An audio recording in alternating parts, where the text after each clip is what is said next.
Everyone knows that protein is an important part of our diet, but do you know why? Well, our bodies are actually 20% protein, and it's this material that allows us to think and run and do all of the other things that we do. Protein is a very important part of our diet so that we can make the molecules that we need internally and keep our cells running. Just like DNA, which we covered the last time, proteins are a major class of biomolecules that can connect biology very directly with the world of nanotechnology. What we'll do in this lecture is to look at some of the basic features of proteins and see how these features have been used to manipulate nanomaterials or make them useful for applications in nanoscience and nanomedicine. Proteins are a type of cellular molecule that, unlike DNA, have a wide range of functional roles and structural motifs. So when we talked about DNA, we talked about its very regular structure and the fact that it really only does one thing. It stores genetic information. Proteins, on the other hand, have many, many different functions. So they drive all of the chemical reactions that occur within cells. They provide structural support to cells and tissues. They're also the gatekeepers of cells, controlling what molecules are allowed in and out. And proteins are also the key players in our immune system. They're able to recognize foreign cells like bacteria and viruses and target them for destruction. So before we talk about how proteins and nanomaterials can interact, let's consider the nanoscale structure of proteins themselves.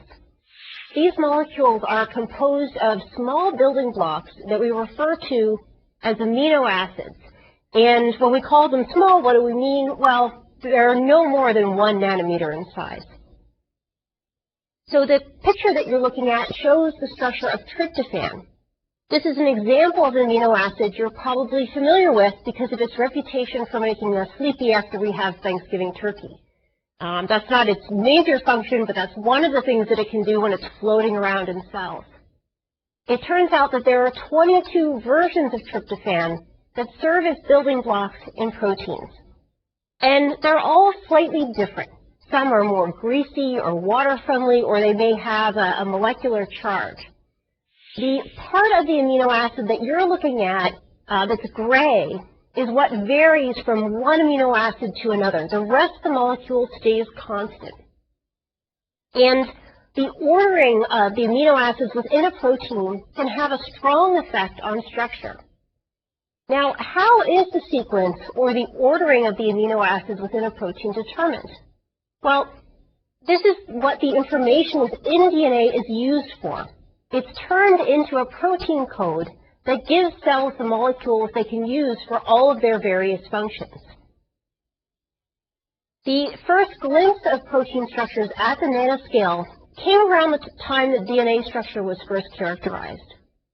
It was much harder to interpret the protein data, though, because unlike the simple double helical structure of DNA that is very uniform, it turns out that proteins have structures that are highly variable. So let's take a look at a protein named hemoglobin. This protein carries the oxygen from our lungs to other sites in the body, or if you happen to be a fish and you're tuning in, it carries the oxygen from the gills to the rest of the fish. And this protein is roughly 6 nanometers across. You'll notice that there are curly helical sections of the protein structure, but it's not a straight continuous helix like DNA. There are sections that are not helical that are interspersed, and these can be quite disordered. And this is one of the things that makes characterization, structural characterization of proteins extremely difficult. Another challenge was that there were 22 different amino acids that could be present within the protein, and having so many building blocks made it much more challenging to fit everything together. But a breakthrough was finally made in this area in the 1950s, which, as you'll remember, was a decade after DNA structure was characterized. Two researchers working at Cambridge University, Max Perutz and John Kendrew, spent an entire decade trying to deconvolute protein structure, and they were finally successful in 1957. And they received the Nobel Prize in Chemistry in 1962, and you'll remember probably this is the same year that the Nobel Prize in Physiology and Medicine was awarded for the structure of DNA. Now, why are the structures of proteins so variable? And we think this is connected to the fact that they perform so many different functions within the cell. Some proteins have evolved to very specifically recognize other proteins, or even DNA or other molecules, and so their structures are designed to find and bind partners. The helical sections that you find in proteins are very rigid, and so they're good at grabbing chemical functionalities on other molecules. And this is where different amino acids come in. The ones that are good at making hydrogen bonds can reach out and make contact with other molecules. The linker regions that you saw in hemoglobin are quite flexible, and they're good at allowing a protein to change its shape to give off a signal. Proteins are able to change shape, and they can tell a cell whether the cell is cold or it's hot or it's hungry, and it can give off these signals so the cell can do something about it. Other structural motifs that are found in proteins can provide binding pockets where chemical reactions can occur. So now that you know what a protein looks like, and you have a feeling for the highly variable structures of proteins, let's discuss what proteins do and connect their functions with different aspects of nanotechnology. One of the most ubiquitous functions of proteins is the catalysis of chemical reactions. Catalysis is a term that is used to describe what needs to happen for a reaction that is not spontaneous to proceed. Proteins are really good at taking unreactive molecules and making them do something special.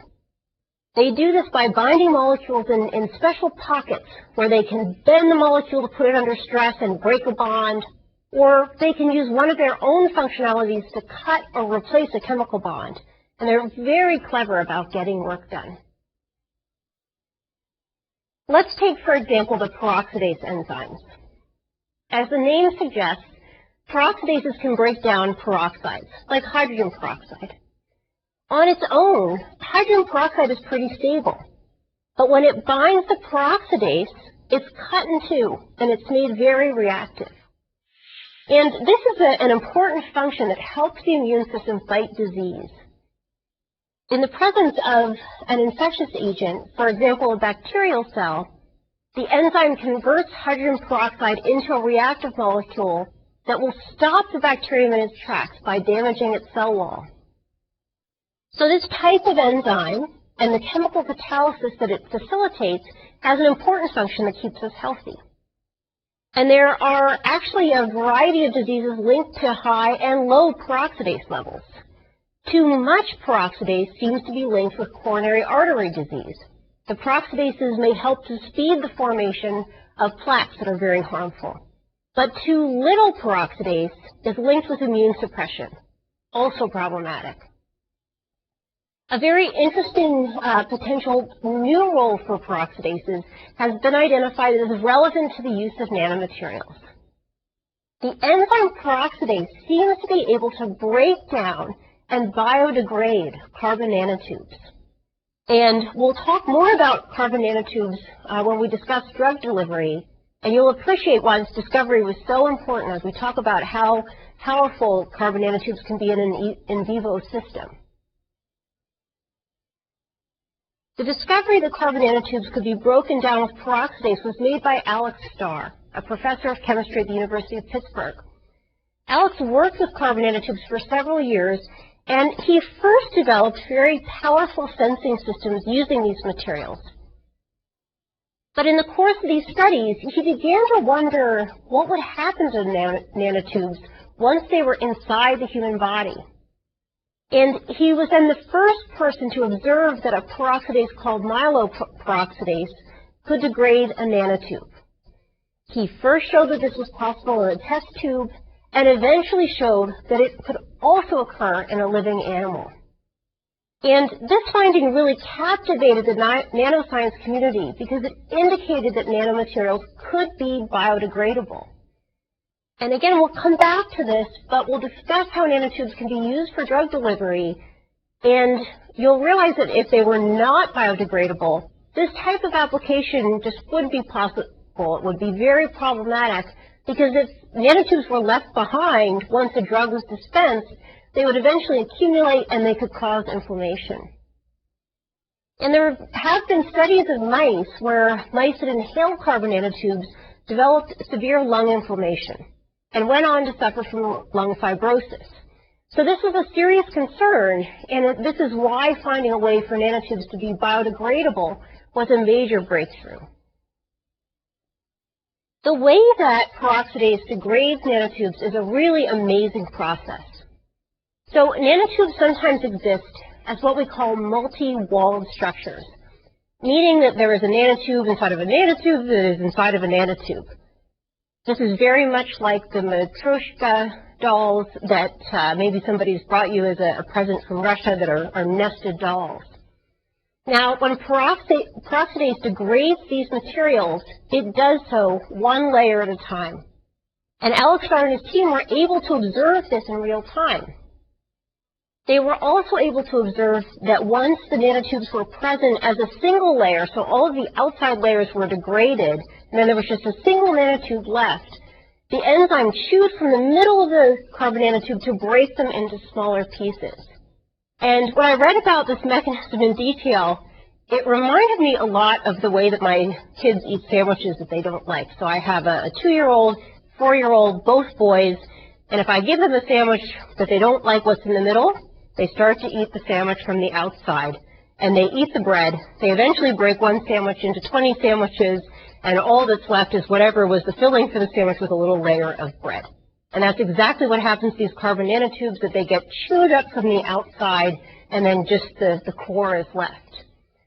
So this discovery really highlights an important discovery in nanoscience, the enzymatic degradation of carbon nanotubes, and it also gives us a good example of a chemical reaction that a protein catalyzes.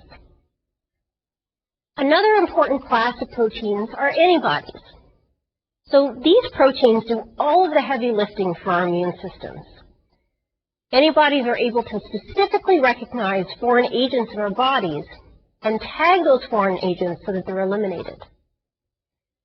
Most antibodies have the Y shape that's shown in this figure. They have a stem and 2 recognition domains that are very specific sensors. Now, how do these proteins recognize threats to our immune system, and how do they work to eliminate them? So this seems like a hard problem to solve. Recognizing an unknown agent that your body has never seen before, how on earth do we do that? It turns out that what we do to cope with this challenge is to make large libraries or sets of antibodies. And every member of the set is slightly different. Once one of these antibodies finds something threatening, it gives us a signal that says that it should be amplified. And then many copies of it are made to ensure that an infection is cleared. The binding between an antibody and its target is very strong, and many molecular interactions are made that hold the complex together. As I'm sure you're aware, sometimes our immune systems can turn against us. For those of us with certain food allergies, it's the immune system and antibodies that mistakenly treat a certain component of a food as a threat. But we've also learned to make our immune systems work better. We know how to vaccinate against many diseases by injecting substances that mimic infectious agents. Using these types of strategies, we've been able to eradicate many terrible diseases. We also know how to produce highly specific antibodies in large quantities so that we can exploit their binding properties for medical applications. There are several antibody-based drugs out there that are able to find specific proteins on the surfaces of cancer cells, and they're able to selectively eliminate them, just as if they were a bacterial cell. And these types of drugs are very effective at controlling cancer. We'll find that antibodies are also a very powerful tool in nanomedicine. We'll look at several examples of antibody-functionalized nanomaterials, for example, metal nanoparticles or quantum dots, with an antibody tethered to the surface. And this is a way to take a nanomaterial and make it very specific for a certain type of cell or a certain type of molecular target. Let's look at one example of this type of antibody-mediated targeting that relates to the gold nanoparticles from our last lecture. It turns out that antibody gold nanoparticle conjugates are already used as indicators in many of the commercially available pregnancy tests. These are tests that can provide a result simply by introduction of urine onto a dipstick. The urine is drawn up into an analysis chamber, and it reacts with two strips of material enclosed within the dipstick. One is a control, so as long as urine was introduced onto the dipstick, a line is formed. The other indicates whether or not a hormone associated with pregnancy, HCG, is present. The outputs for this type of test are just red lines. You just read it by eye. And again, in many of these commercial tests, these red lines are formed with gold nanoparticles. The way this works is that an antibody that specifically binds the pregnancy hormone HCG is modified with a gold nanoparticle. And then there are also larger spheres in the mixture. If HCG is present, it binds the antibody and a large complex is formed. This complex then flows along the dipstick until it reaches the test site.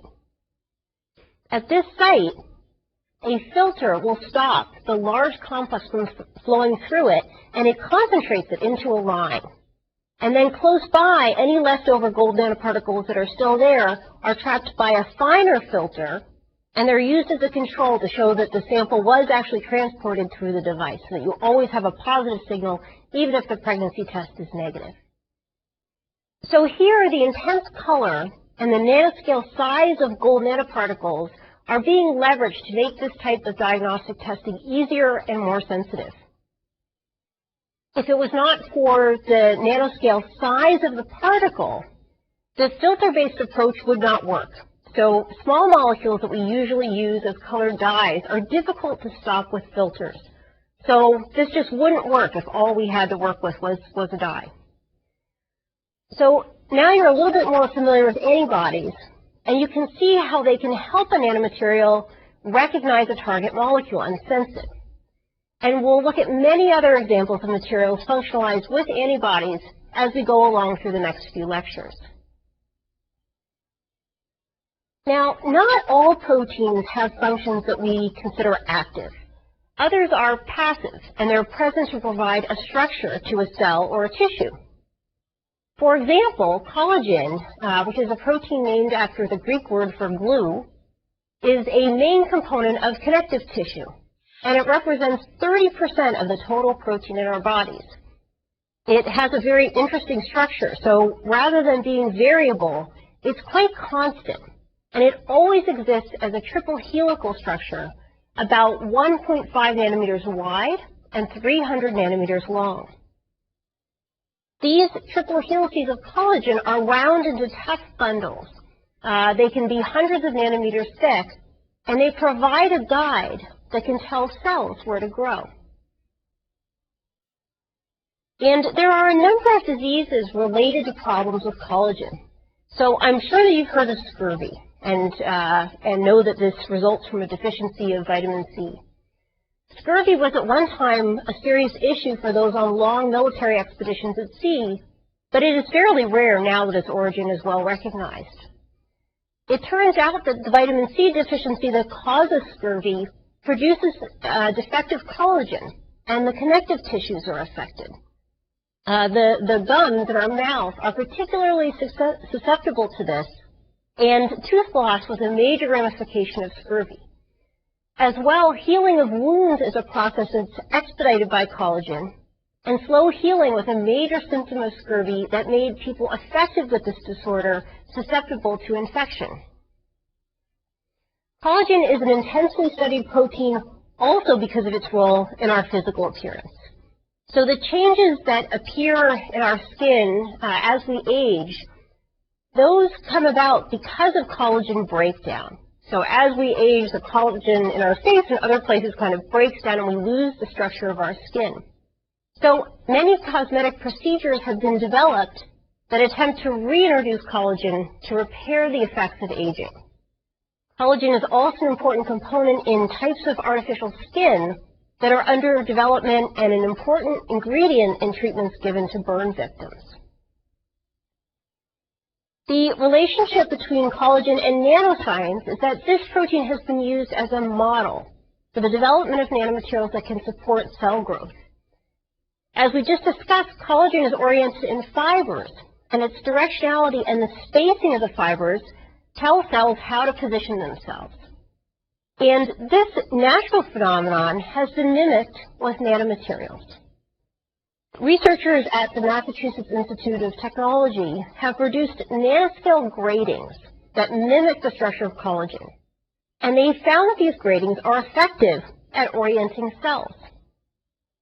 So, for example, here you can see a cell that is growing along a nano grating.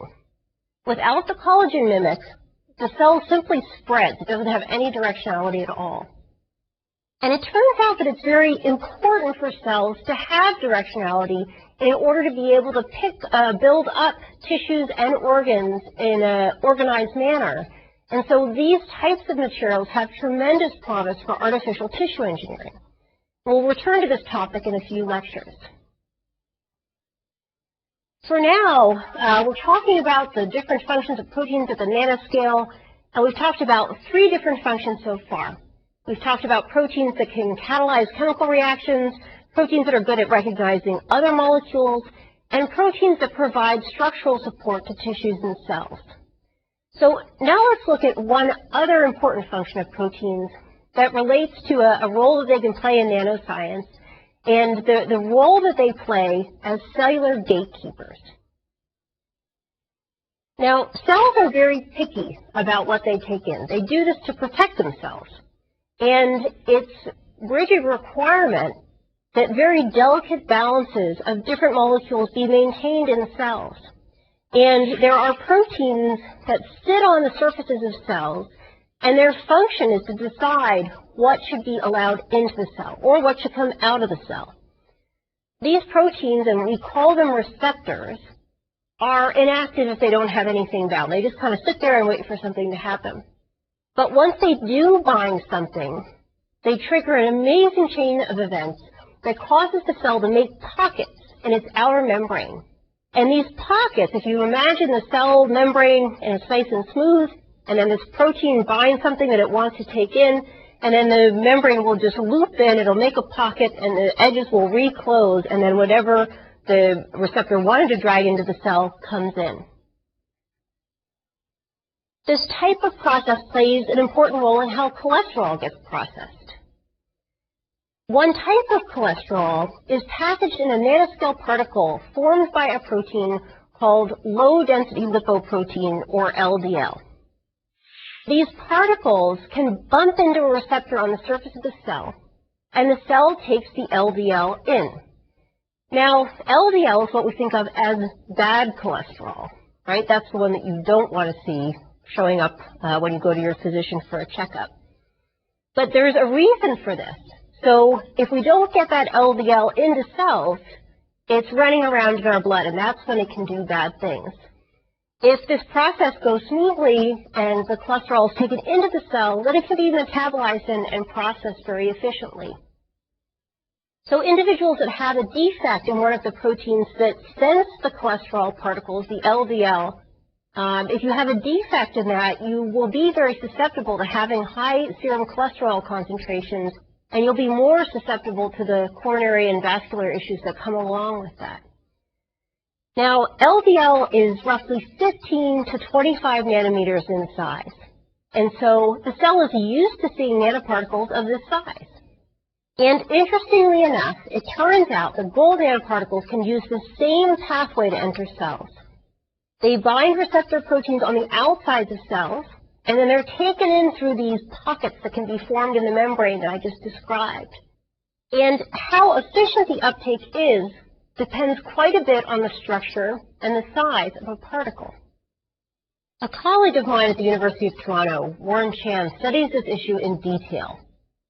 Warren actually started his career using nanomaterials as medical imaging agents, and we'll actually talk about some of his work in the next couple lectures. Recently, he's turned away from using nanomaterials as imaging agents and turned over to looking at the details of how nanomaterials interact with cells. His lab has incredible capabilities when it comes to studying very specific and detailed cellular phenomena.